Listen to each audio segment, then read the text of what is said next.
So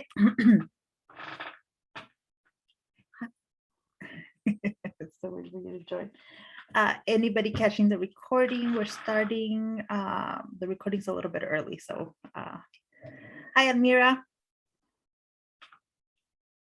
Oh, still connecting to the audio.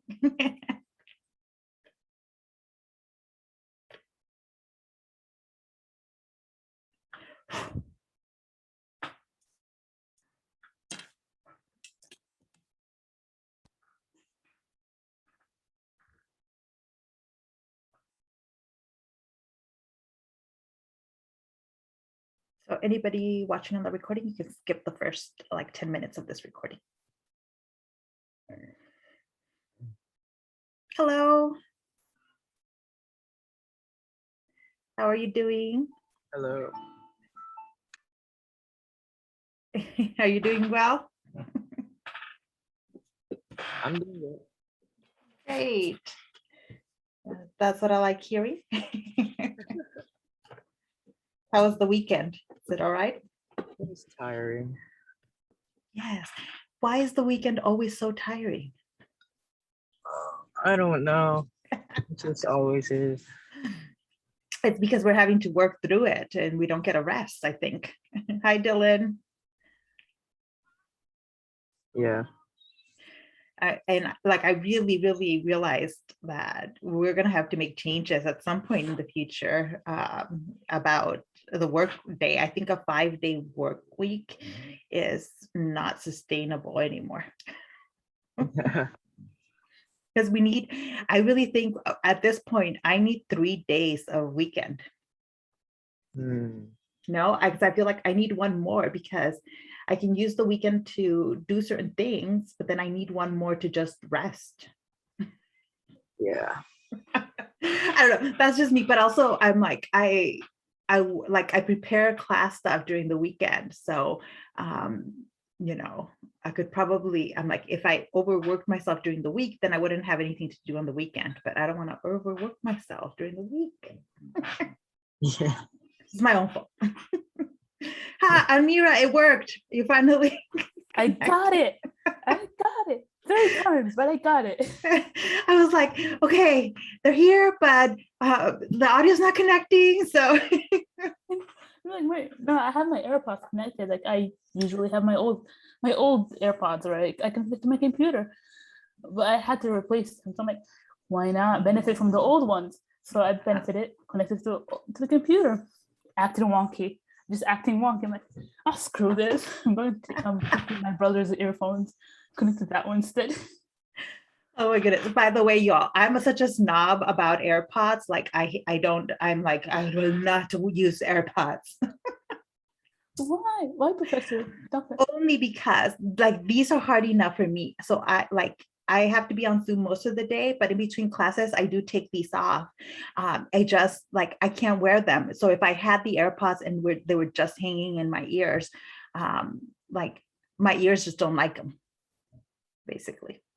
So, and I realize it's not a big difference from this thing with the cord, but somehow I've managed to deal with this and I'm like, I can't deal with the AirPods. Yeah, it's just an either or. If I wear them too long, it's like my ear can't handle it. It's very uncomfortable. You know, I honestly, in the beginning, I really was a big advocate for wired earphones just because I caught my phone. I just caught my phone with the wire. Just caught it. So like going to AirPods was a task, but it's very convenient if you want to move around, if you just want to, because I move. Like it's not something that's secret. I do move a lot. So AirPods lets me do that with my freedom. So yeah. And see, now I think so these are getting to be a little too much for me because it's constantly in my ear. So I'm thinking about getting one of the like bigger ones, like the headphones.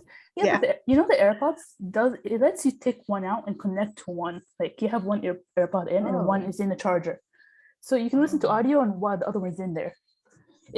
It does help, as in you're not going deaf all of a sudden. So. But come on, it's no secret. Any other headphone recommendations? Yeah, I usually I I put my right ear in for my AirPods, and I swap them like per class if I have like Zoom or anything. So that, oh, I get it. So that's Really how I good. can give my ears a break. I'll have one for one class and another for another class. Once it gets to be too much. Aha. Just swapping them. I think Travis, I don't know his name, Travis, I think. Swapping them, I think everyone does that. We just swap them. It really helps with the ears. It's a breather, just a breather. All right, I'll think about it. I'm like, because I do admit when they first came out, I was like, look at all you douchey looking people walking around with your I'm such a snob about things. I also find though, like the smartphones, y'all with your not smartphones, sorry, the smartwatches. I'm like, why do y'all need smartwatches? I give my boyfriend a really hard time because he's an Apple person. So he has the AirPods, he's got the Apple Watch, the iPhone, like all of that. And I'm like, oh my goodness, do you really need all of that? If you have a phone, why do you need the smartwatch?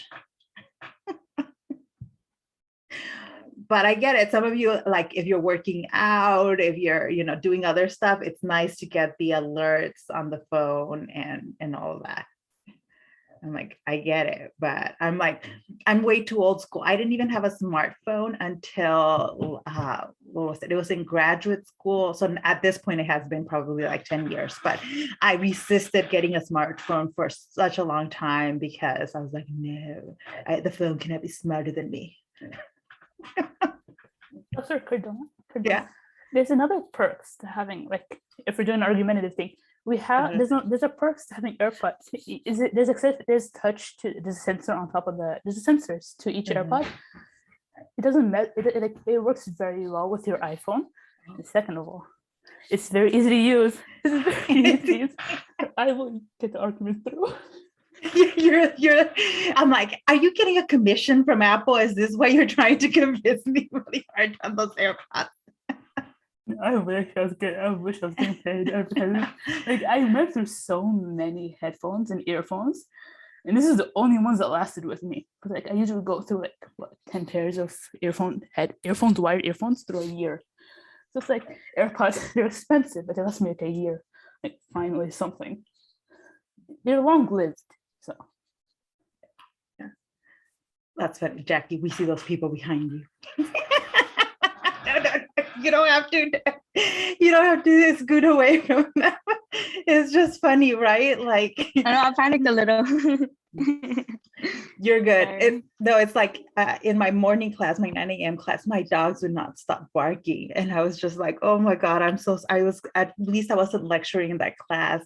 It's just a freshman introductory to higher education. So I don't lecture, but I was like, oh God, why these dogs don't stop barking? I'm like, it's just the nature of the Zoom classes, the online classes. What's the funniest thing you guys have seen on a Zoom? I'm always someone driving. Someone driving. Oh, I've had students driving on the Zoom.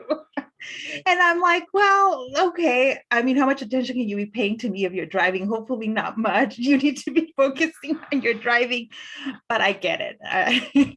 It's so funny. You know what? I was always afraid I was going to be like that guy who was like, I'm not a cat, that I would put a filter on myself and then I wouldn't be able to take it off. That's why I don't mess with the filters. Or the potato professor. And I was like, I'm not a potato. Yes, you know what? Some of the technology, I've always tried to not be the professor who like can't work the computer. I'm like, I'm a millennial. I can work technology. But sometimes it's on the spot. It's figuring things on the spot, right? Because my brain's on like a bunch of different things, right? It's on like taking roll, saying hi to you all, setting up my lecture, my PowerPoint, and then also like if something goes wonky, then all of a sudden my brain has to remember where all the settings are. So I'm like, I'm sure I've been in front of the classroom looking like an idiot who can't work the computer. Or like when the projector won't work and like students are telling me, well, press that thing, press that. And I'm like, I can't. So I do love it in like on the news channels when somebody's, clearly on Zoom from home and like the kid will come up in the background or the dog or like, something funny's happening behind the scenes. It's a nice break from the reality. Hi, everyone. I'm seeing you all log in. Everybody, as per usual, waiting for the last minute. But that's okay. Hopefully you all had a little bit of rest over the weekend. Oh, the pajama pants. Yeah.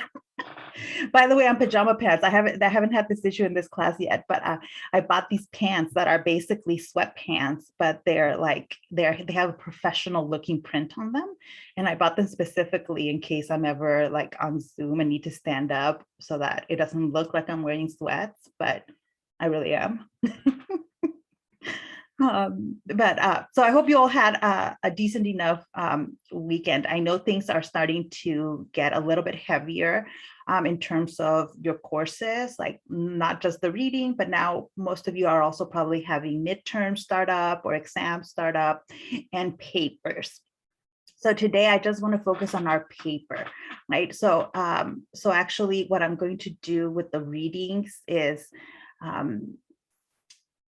if you notice, you don't have a discussion board post based on the readings this week. So I think the readings are still interesting and still worthwhile. But really, if you have to cut something out of your to-do list, you can cut the readings this week. I'm trying to like be explicit or as explicit as I can be without saying like the work I'm giving you is useless. I don't think it's useless. I signed it for a reason, but when things are overwhelming and you have to cut something, this week in my class, you cut the readings, right? So that's, let me share my screen. That is going to be the key in this class. You can focus on the paper this week, right?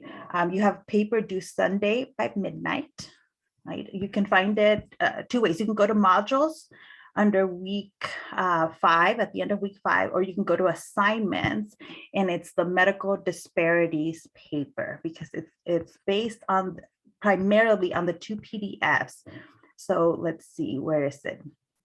This chapter 1, so one of the PDFs is under week 3, is this PDF chapter 1, and then the second PDF is under week 4, read by Wednesday, chapter 2. Those are the main readings you should use to write your paper, but you can use any of the other readings, and you can certainly use anything we talked about in class during lecture. So if I lectured on something and you have notes on that, you can use it.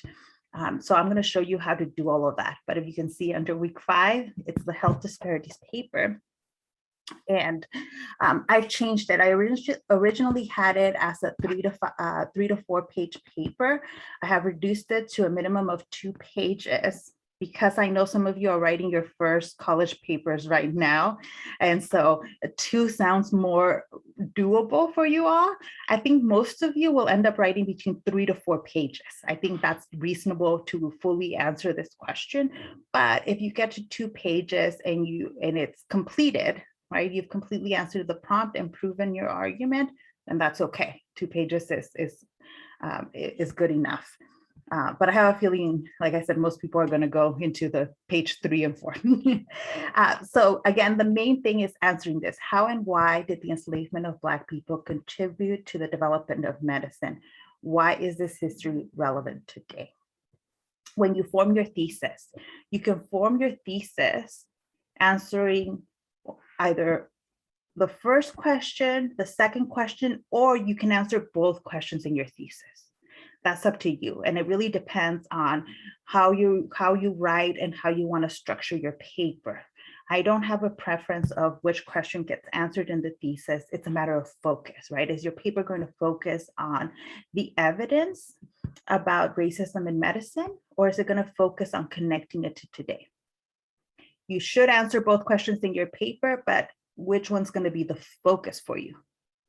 right? So that's up to you. You can decide that. I don't have a preference as long as your paper works.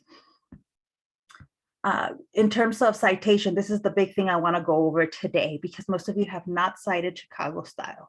And like I said, in reality, I don't really care how you cite as long as you cite, but I am requiring Chicago style for this paper because I want you to have a taste of it, especially those of you that might end up being history majors because that's what we use in history.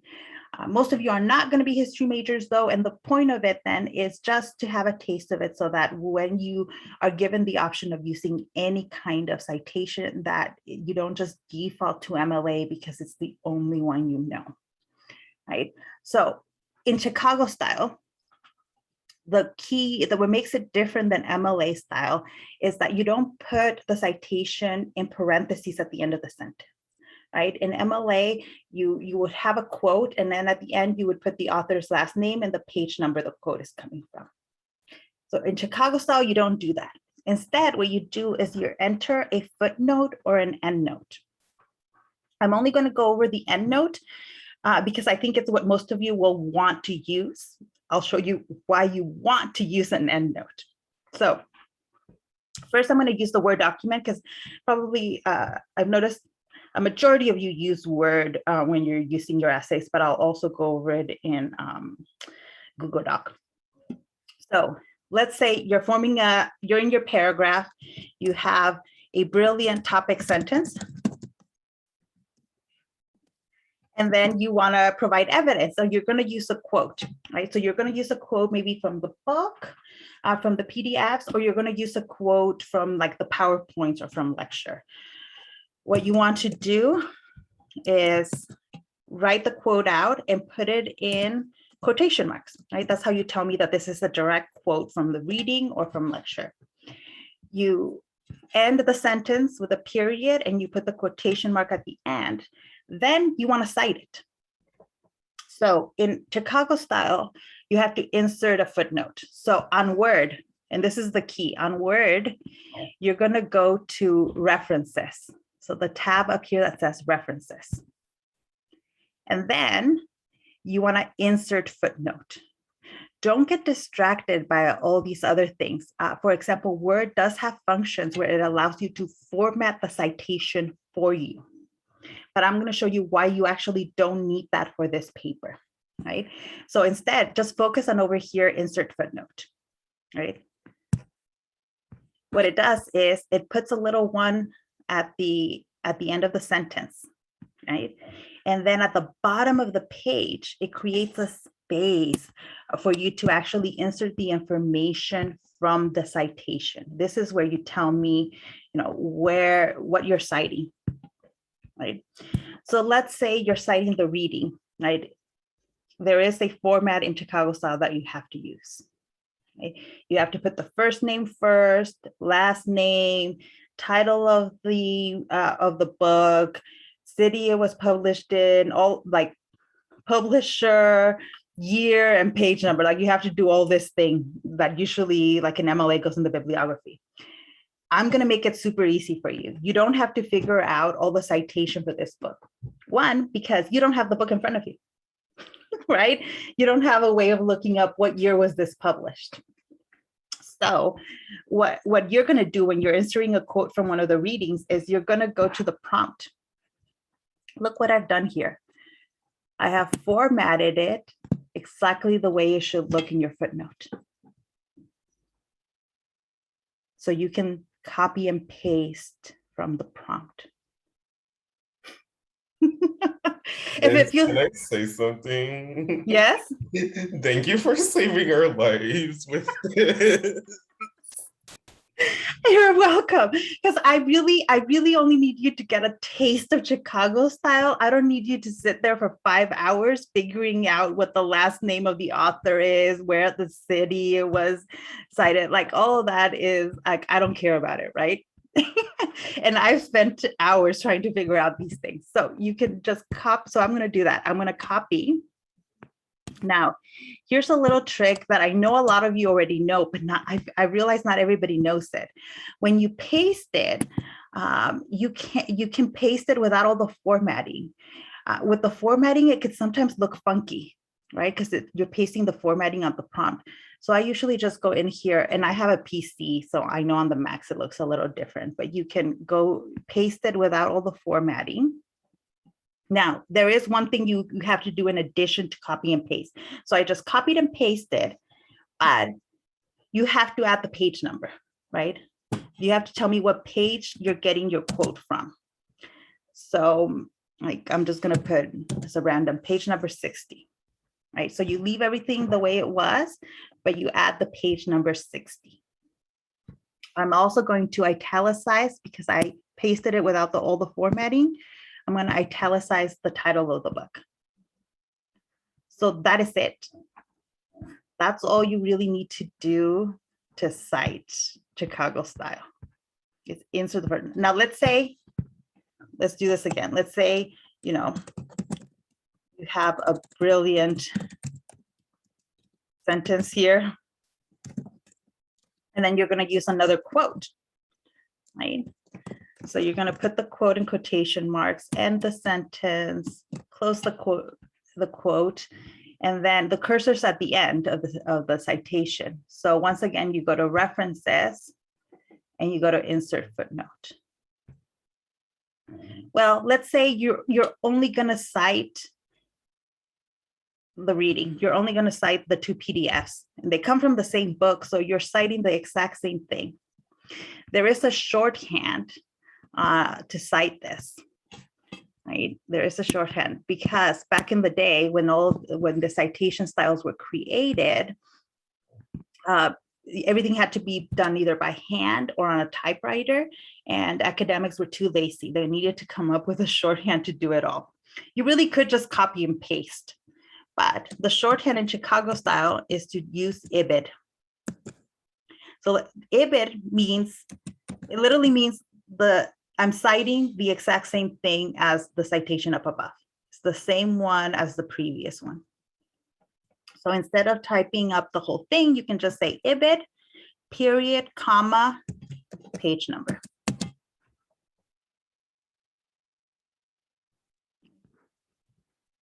IBID, period, comma, page number. That's it.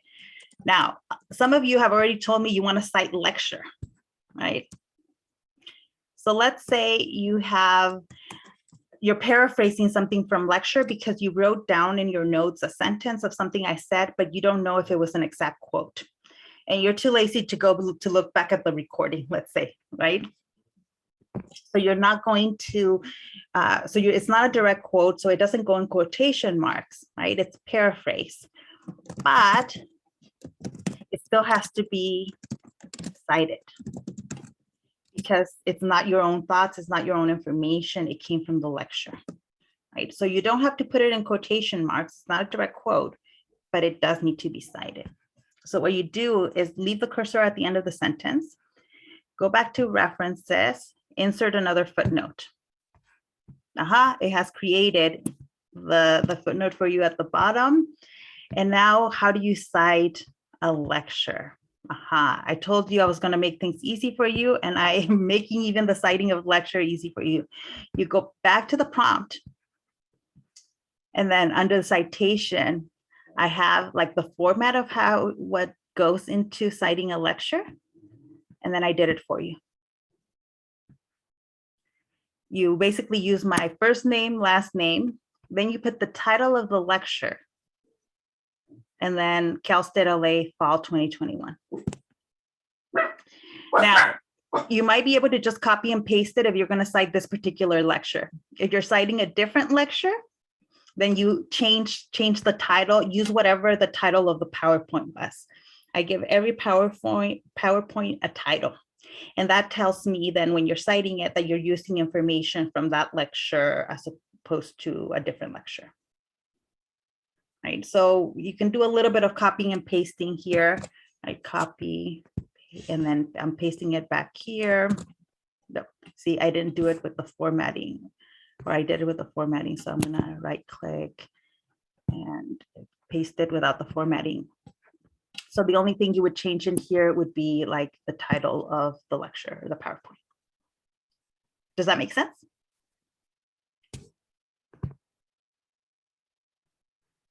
for each note, for each quote, for each paraphrase, everything you're citing gets a footnote. Yes. Yes. This is why I'm recommending footnotes, because you see now here it looks bigger because I'm using a bigger font, right? But let's say you're going to write another sentence or use another quote. You go to references, insert footnote. Let's say you are, this is a heavy cited paragraph. Everything you're using that's not your own, right? That's information from lecture or from the reading, you have to cite. So you just keep citing it. To David 65. So it will take up it can take up a chunk of the bottom of the page. And that's just how we cite in Chicago style. It's not cheating, it's not bad, it's just the way we cite in Chicago style. What font number? So it should be your actual paper should be in 12-point font, right? I'm using a larger font here so that it's visible for most of you, but you want to use 12-point font. In here I have it. Do I have it? Yeah. Rubric. No, I didn't put the requirements. Okay, I'll go ahead and add that in here after class. But 12-point font, Times New Roman, Arial, Calibri, whatever the default is on Word is totally fine, or on Google Docs. So I don't care about what type of font you're using, as long as you're not using a big font to try to take up more space. It'll be smaller. Yeah, the numerical list at the bottom will actually be smaller. You use whatever, you don't mess with the font size or the font type that it automatically does. It will automatically do a size 10. So in reality, it'll look more like this at the bottom. Right. Okay, so now I've shown you how to do it on Word, but a lot of you use Google Docs. So I'm going to show you just really quick how to insert a footnote on Google Docs. Right. So once again, you have a topic sentence, and then you're going to insert a brilliant quote from the reading. Right, so you're going to end the sentence, put the quotation marks on a Google Doc. You go to insert. So up here, insert, and scroll down to footnote. Right, it's under date, and it'll automatically do the same thing that I showed you on Word. It'll add the one at the end of the sentence, and it creates the space at the bottom of the page for you to then go back and insert the citation information. So you copy that, you go back to Word, and you paste your footnote, and then you're going to add a page number, and voila, you have inserted a footnote on Google Doc. Some of you use Pages, and Pages is the same way as in Google Doc. Last time I had Pages, you would go to insert and then go down to footnote, and it would do the exact same thing. Now I'm doing it here, and some of you might be taking notes, but others of you are like, yeah, I can remember that. It sounds easy. But then when you sit down to actually write your paper, you're going to forget what the hell I all said in here. So in the prompt where it says how to cite Chicago style, I have a PowerPoint. It's this PowerPoint where it has screenshots of exactly what you need to do. Right, on Word, you go to references, you go to insert footnote. On Google Docs, you go to insert and scroll down to footnote. So because I'm doing all this work, spending all this time showing you how to insert a footnote, I will grade you on that. I will count that. If you don't do it that way, if you don't format it that way, you might lose points. I don't care. I don't necessarily care about having the rest of the things in order, although I guess at this point I should, because I'm giving it to you. I'm allowing you to just copy and paste it from the prompt.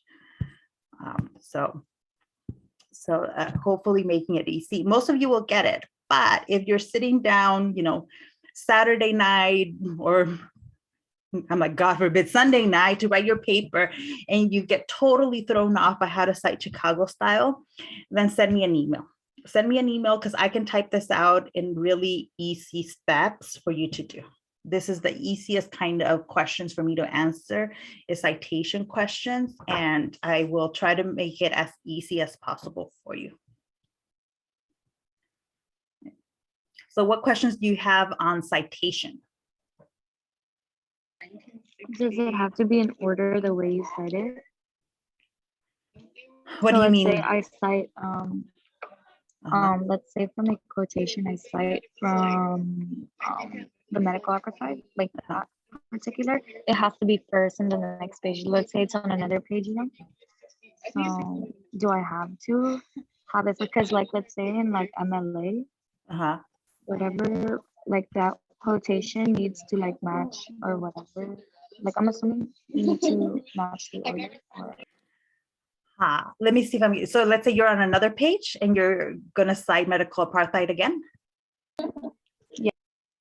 Yeah, so it does, if you need to, if you already cited it, in the previous page, then you can do a shorter version of it where you just tell me the last name. Actually, I can do it here where you can just put the last name, the title, medical apartheid, and the page number. So if it's on the next page, you just have to do this shorter version of it, and that works. If it gets confusing, then you can just copy and paste the entire thing again, and that's fine. Okay, got it. Does that answers the question? Yeah, it makes sense.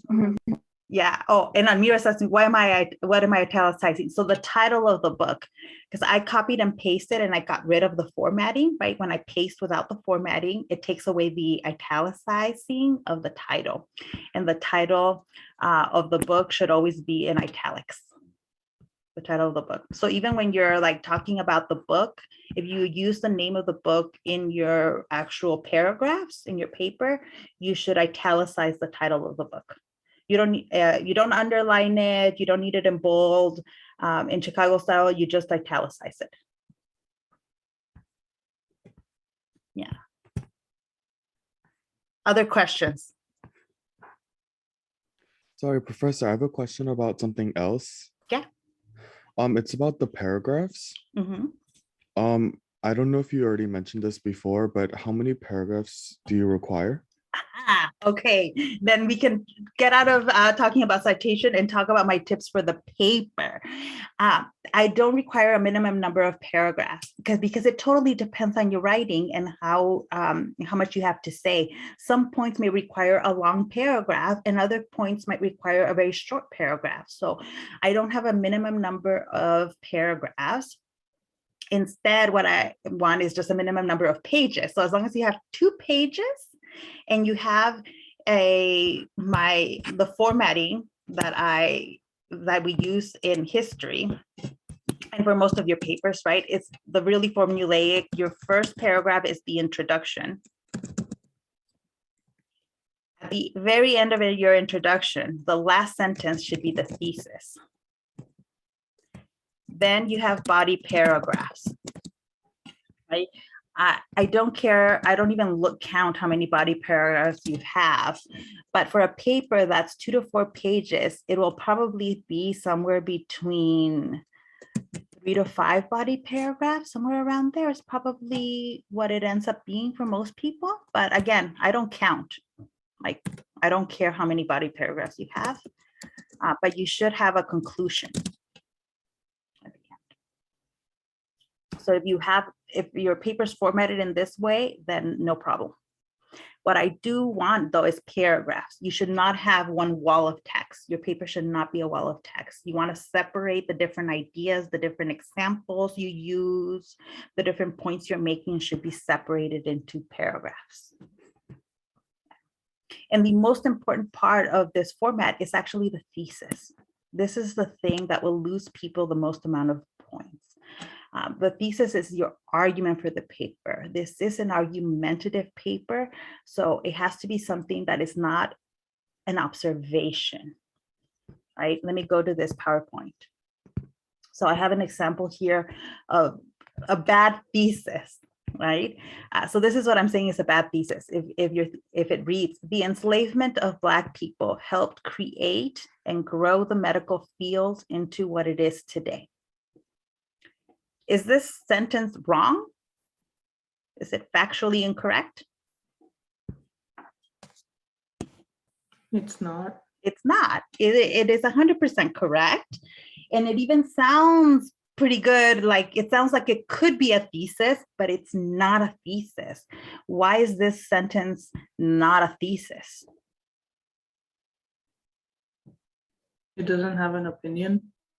Yeah, Serena, this is just a statement of fact. This is something that anybody looking at that is not going to argue with it.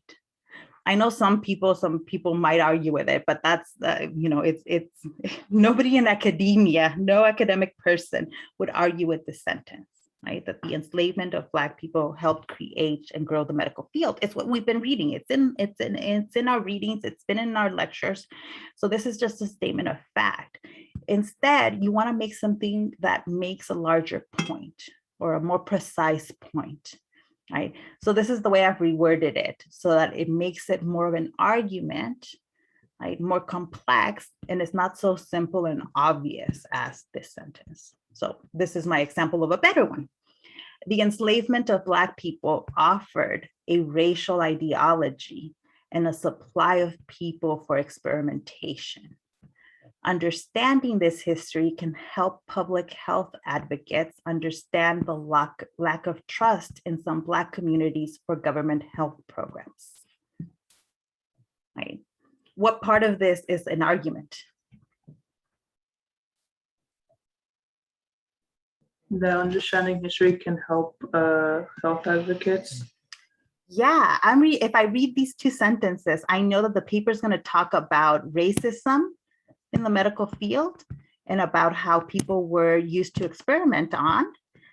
But all of that is going to be proof that healthcare advocates in this case, or you can put it as healthcare workers, need to know this information if they're going to actually treat patients better.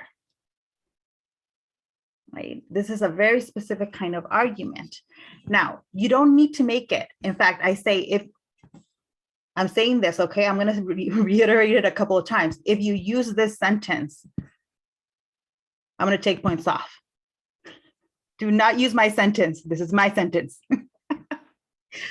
This is my sentence, so you can't use it. But you can use a version of it if you want to modify it to create your own thesis if you're struggling with it. You don't have to, because by the way, notice that I said this is a better thesis. This is not a perfect thesis.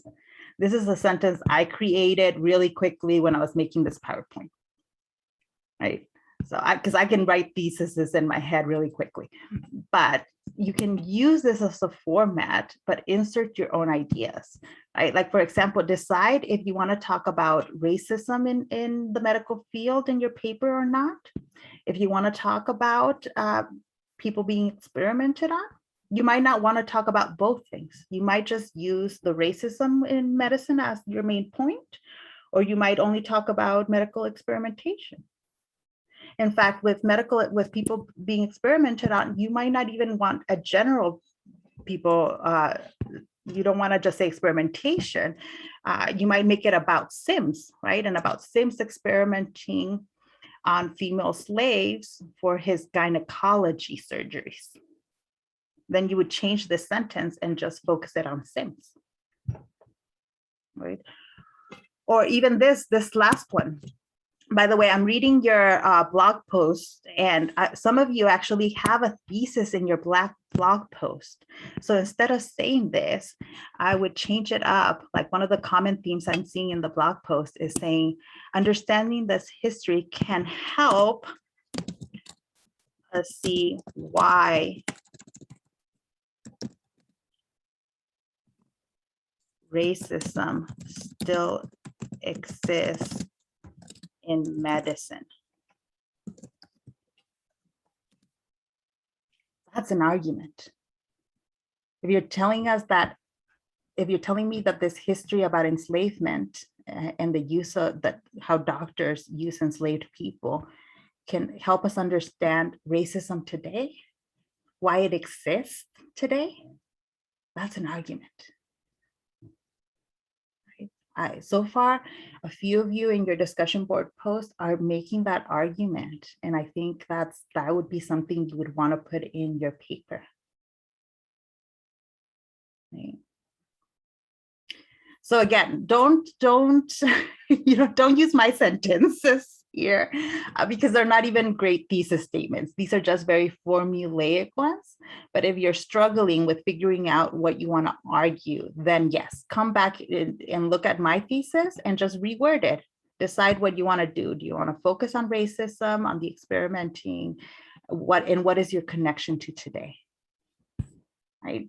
Some things that you might want to consider when thinking about what your thesis is going to be is the creation of Black diseases, right? In the chapter 1, so this is from the week 3 PDF, there's a whole section in there about the way scientists created this category of Black diseases that didn't really exist. Like there's no such thing as Black diseases. There are some things that African Americans in the US, right, are more prone to, but that does not make them Black diseases. It does not affect every Black population. It affects particular Black populations, and it also affects like Mediterranean populations, which are not all Black. Right? So you can use that as to form your thesis, right? You can also, in making the connection to today, right, you can talk about how some of those ideas still exist today. Where do you see them, right? So this is something that then it has to do, the way you form this connection, it's what you're interested in, what elements about race and racism do you think still exist, still matter today, right? So one of the things that I keep thinking back is the way that a lot of racist people today, right? You can say, okay, in the 19th century, they were really, really racist, but we've made a lot of steps forward, and yet the racism's not gone, right? The racism is not gone. And some of the racists today think that they have scientific evidence of why the white race is better than all other races. Like they think they have scientific proof. They don't, but they talk about it like they do. So that's something you can talk about. What you might also want to look at the chapter 2 of the PDF, where you have doctors experimenting on people in all kinds of different fields. You don't have to use all of those examples. You can focus on maybe 1 or 2, right? If you want to focus on gynecology, right, on Dr. Sims and the way he used enslaved women, then you probably only need Sims. You probably don't need other examples. But there's the guy that was doing the heat experimenting with dealing with overheating and was actually burning and nearly killing the enslaved people he was practicing on. There was the guy who was experimenting on eye surgery. Like there's different doctors you can use there, right? And you don't have to use all of them. You don't have to use everything in the reading. You want to pick and choose. You want to pick and choose. You also, if you know, you might want to connect it to the COVID-19 vaccine. Right? The data shows that amongst the groups that are being hesitant about the vaccine, who haven't yet had the vaccine, there are in some Black communities where the numbers are very low. Right? There's also white communities where the vaccine hesitancy is very high, where people are not getting the vaccine. And there's a variety of reasons. There's a whole set of reasons why people don't get the vaccine. But one of the ones that is being talked about is that in some of these Black communities, they know this history on the way that Black bodies have been experimented on. And so they are less likely then to run out and get the vaccine because they don't trust that they're not being experimented on, right? And it's not an obnoxious, it's not an absurd fear. In a lot of Black communities, this is a very real fear based on a long history of doctors and governments using Black bodies to experiment on in unethical ways, illegal ways. Right? So you can make that connection if you'd like. Right? Let's see. I also have here, so really these kinds of analysis papers can be extremely formulaic. Don't feel like, oh, well, what I'm saying is really boring. No, as you're following the formula, then you're doing the right thing. If you're already, by the way, some of you are very good writers, and not only you've gotten this formula down and now can play with it. But for most of us, right, we need to get the formula down first of like the introduction, the thesis is the last sentence or sentences, and then the body paragraphs. If you struggle with how to write your body paragraphs, this is the formula I recommend and the formula that works really well.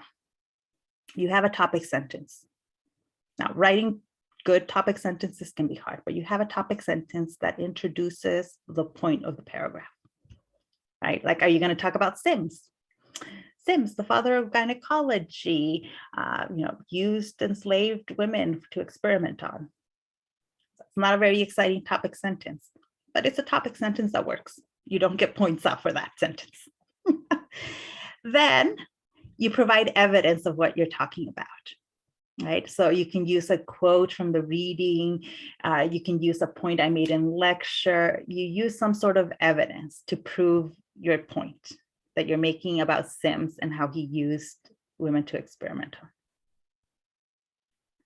Now, some people, when a paragraph is not great, it will only do that. It will introduce a topic and it will give evidence. It will use a quote, it will summarize something, and then it'll stop. Great, good body paragraphs will also include an explanation. Why is this evidence? How is this evidence connected to your thesis? Why does it matter? If in your body paragraph, you're not explaining why the evidence matters, then you're not writing a good paragraph. There's something missing in your paragraph. That's the second most common reason people lose points on these papers with me. Right? I tend to focus a lot on the thesis. If your paper doesn't have a thesis, it's not going to get an A or a B. If your body paragraphs don't have that explanation, right, that connection to the thesis, that so what, it will lose points as well.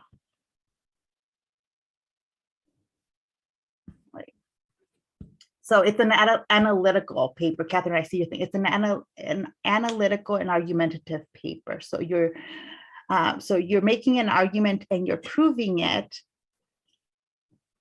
by using evidence from the class, right? But you do that by answering the prompt questions. The prompt questions, yeah, you're answering the prompt questions. And honestly, if you're following the formula, and you have a good thesis, you don't have to worry about answering the questions. Your essay will automatically answer the questions. That's why the thesis is so important, because if you don't have a thesis, then the most common thing is that you end up just summarizing the reading. Right? Your body paragraphs end up summarizing the reading. And I don't need a summary of the reading. I've already done the reading. And I know most of you have done the reading. So you don't need to spend time summarizing the reading. You just use it to answer the questions and prove your thesis. Does that make sense? I know some of you are like, yeah, I know all of this. If you do, then no problem. A refresher doesn't hurt you. But because I have so many freshmen, I also just like to do this with every essay I assign, just to be like extremely clear about what I want in these papers. A few tips though that I always give people. This is a history paper, so you want to use primarily the past tense. Now, I am asking you to connect the history material to today. So when you're talking about today, obviously you're going to use the present tense, but whenever you're talking about something that happened in the past, you want to use the past tense. That's not so obvious sometimes when you're using like a reading, but use the past tense. For those of us who are not native English speakers, one of the most common writing mistakes is the way we use the word how. For example, I have this sentence, for example, how when they thought there were Black diseases. In talking, I totally understand what you're saying when you use this sentence. In fact, in reading, I understand what the sentence is trying to say, but the word how is extra there, right? Or I like how, and then ... right? The sentence continues. That's another common way in which how gets creeped into the sentence, and the sentence does not need the word how. That's something to watch out for, right? If you're not a native English speaker, it's just something to watch out in your writing, because it's very common. It's a thing that non-native speakers use a lot. Not a big deal. It's not going to derail your paper or anything. It's just something to watch out in your writing, right? Other thing to watch out for is big sentences. If you start with the paper, your paper by saying, since the beginning of time, people have experimented on bodies. Don't use that kind of sentence. And I like it, by the way. My writing used to have a lot of those kinds of sentences, but the main reason why those sentences don't work in a history paper, right? That kind of sentence might work in a philosophy paper, or I don't know, in an English paper, but it will not work in a history paper because you're not writing about all of time. You're not writing, your paper's not about the history of humanity.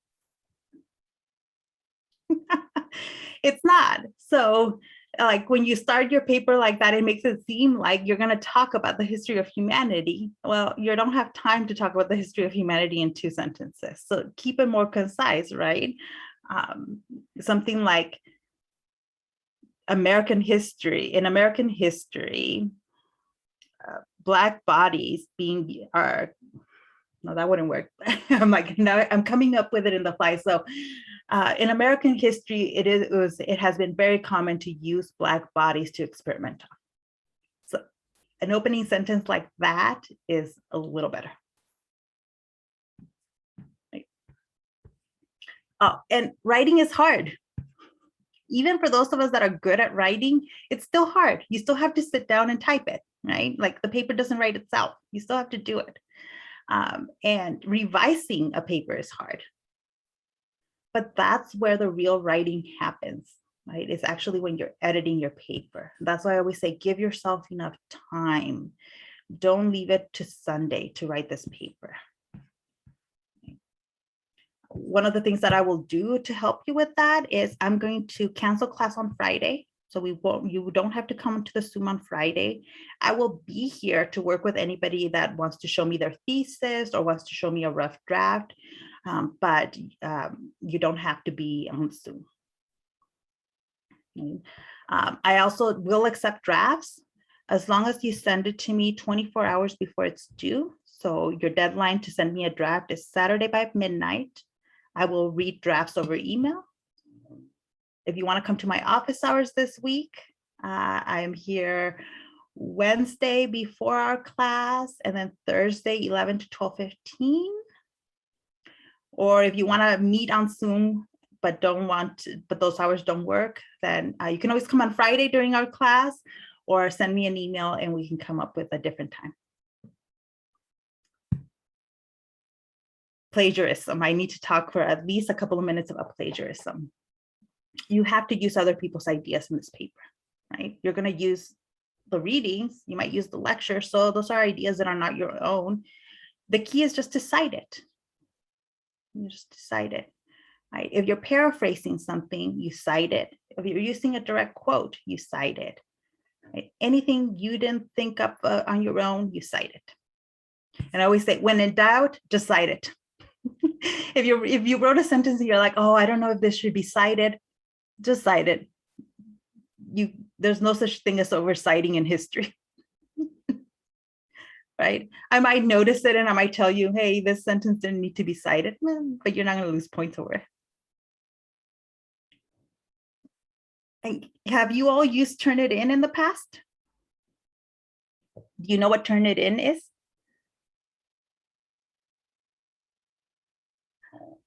Okay, I'm gonna Turnitin is a plagiarism detecting site. When you submit your paper on Canvas, right? You're gonna submit it here. So this is the prompt. Let me move this window really quick so I can see. For you, the way it'll look is like this, right? And then you're gonna be able, this window will have an upload button for you. I don't see anything. I just see the PowerPoint. Oh, sorry. Okay, you won't see. All right, I won't see it. When you go to the prompt, there's going to be an upload button, and it's a Turnitin button. It's a Turnitin button. It means that even though you're on Canvas, your paper is going into a different website, into Turnitin. What Turnitin does is it does a search of everything online against your paper. So if it sees something that you copied and pasted from online, it will highlight it. Now, you should have, when you upload your paper, it takes a little while, but it will create a plagiarism report for you. And it will show you what it caught as being plagiarized in your paper. Some of what the things you have in your paper will come up as plagiarized. They have to, because for example, we're all using the same footnote. If we're all using the same footnote, then that's going to be highlighted as plagiarizing your paper. But guess what? I'm going to look at the report. I'm going to see that it highlighted the footnote. So it's not plagiarism. You're just all using the exact same footnote. No problem. Some of your quotes might come up as plagiarized or highlighted by Turnitin. You can ignore it because if you cited it, no problem. Of course, you used a quote. Somebody used it online. Not a big deal. What will get people in trouble is if you do a Google search for the book or the topic, and you're just going to copy and paste something from online and paste it into your essay. If you don't cite that thing you copied and pasted, that's plagiarism. That's plagiarism. And I will file the plagiarism report with the school. If it's the first time you do it, maybe you'll just get a warning, but it is possible to get kicked out of school for plagiarizing. You don't want to do that. You don't want to do that. Copying and pasting is the most common form of plagiarism that gets caught. And Turnitin is literally going to highlight and tell me if you copied and pasted from anything online.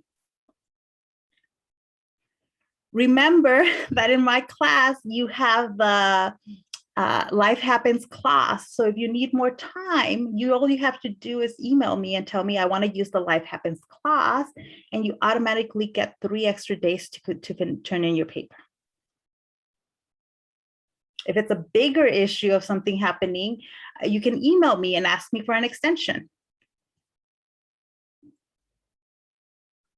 I do all of that on purpose because I don't want to read something copied and pasted from online. I can go online and read those things. I want to hear your thoughts. Right? I want to hear your thoughts. Even if they're not great, I want to hear your thoughts.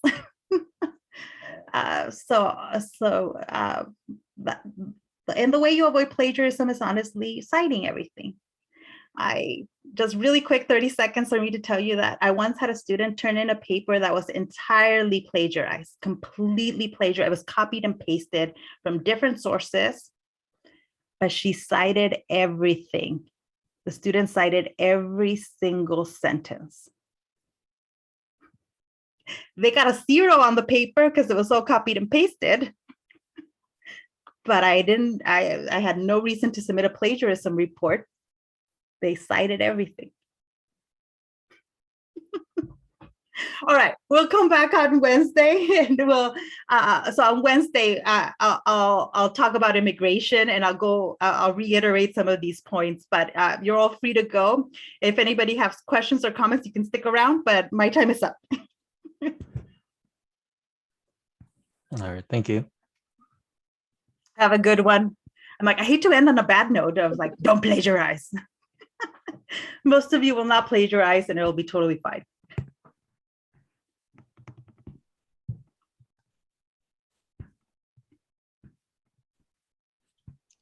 Bro. Any questions? Oh my gosh. No. What happened? What happened? I can't hear you all now. Oh no. No. I have a question. Yeah. Are we allowed to cite like sentences? Like if we have an example if we're referring to like an article or something, or no? Absolutely. You cite that. You said, I want you, and yeah, if you have an article it's not the reading, it's not, from class, you can use it. You just cite it. Okay. Yeah, and I put a link in the prompt on how, and I'll go over this on Wednesday because that's a good point. If you're using an article online, the formatting of the footnote looks a little bit different, but you can just look up the formatting and it'll be fairly simple. Okay, cool. Thank you. But you can totally use it. Okay. Bro, no, I hate it when this happens. What happened? Wait, can you hear me? Yeah. Okay, so it won't let me click anything. Okay, it's doing the same thing to me. It's because I forgot to change the link for our class. Man, it feels like this happened the last time too. It's like I tried to exit, but it wouldn't let me. So I thought if I would close my computer, it would close it automatically. But when I went on, I was like, bruh, 3 hours later, and it's still on. Really? Yeah, I was like, how you was recording the lecture and all?